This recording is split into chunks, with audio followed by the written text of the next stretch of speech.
L'année 2024 a été marquée par de nombreux défis que nous avons pu relever ensemble. Les avancées significatives enregistrées par notre pays, à tout point de vue, sont la résultante de nos efforts collectifs pour réaliser une Côte d'Ivoire prospère et résiliente. Nous avons mis en place un système managérial pour répondre aux attentes de nos concitoyens et dans la perspective d'impulser un développement harmonieux sur tout le territoire. Ainsi, sur le plan socio-économique, des infrastructures modernes qui ont vu le jour sont des leviers pour améliorer les conditions de vie de nos populations et stimuler notre économie. Le relèvement historique du prix du cacao, principale richesse de notre nation, traduit notre détermination à offrir de meilleures perspectives à nos parents producteurs. Je salue ici leur travail acharné et leur contribution inestimable au progrès de la nation, et cela depuis l'accession de notre pays à l'indépendance.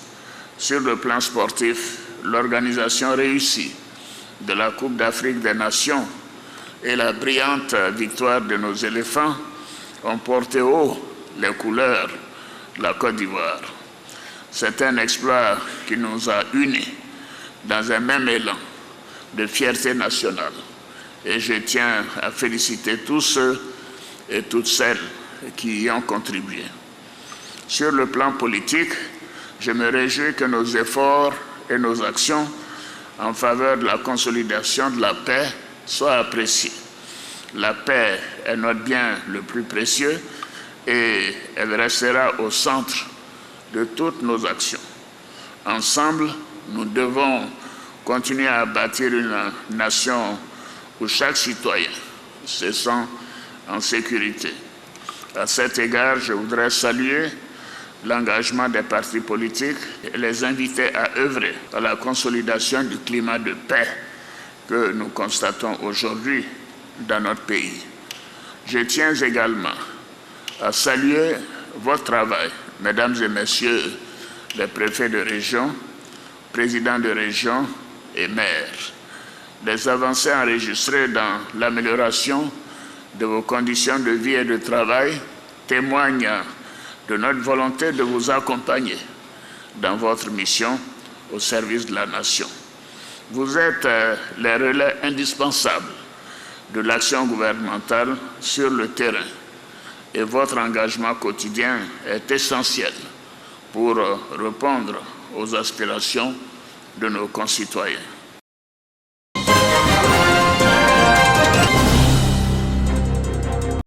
Élection présidentielle apaisée en 2025, c'est le souhait de l'ONG Tolerance in the World.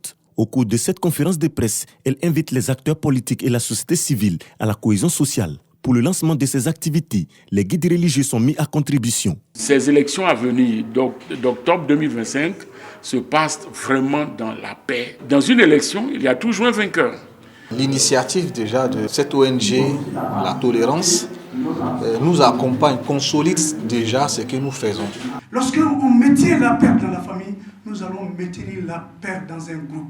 Lorsqu'on tient la paix dans un groupe, nous allons tenir la paix dans une société. Vous voyez, la Côte d'Ivoire a besoin. Un engagement de la structure en faveur de la paix et la stabilité, soutenu par le médiateur de la République et le ministère de la Cohésion nationale.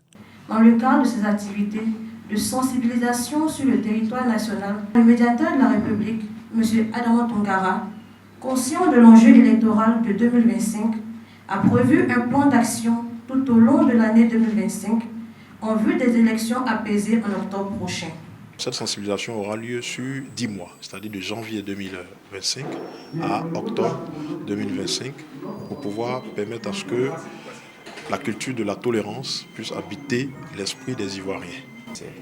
Nous voudrons donc saluer cette ONG pour ses initiatives et lancer un appel à l'ensemble de la population pour leur dire de cultiver dans leur esprit et dans leur cœur des sentiments de paix, des sentiments de tolérance, de pardon, pour que la Côte d'Ivoire après les élections, puisse continuer de vivre. Tolerance in the World propose le renforcement de la digitalisation du processus électoral afin de rendre plus efficace la proclamation des résultats de l'élection présidentielle de 2025.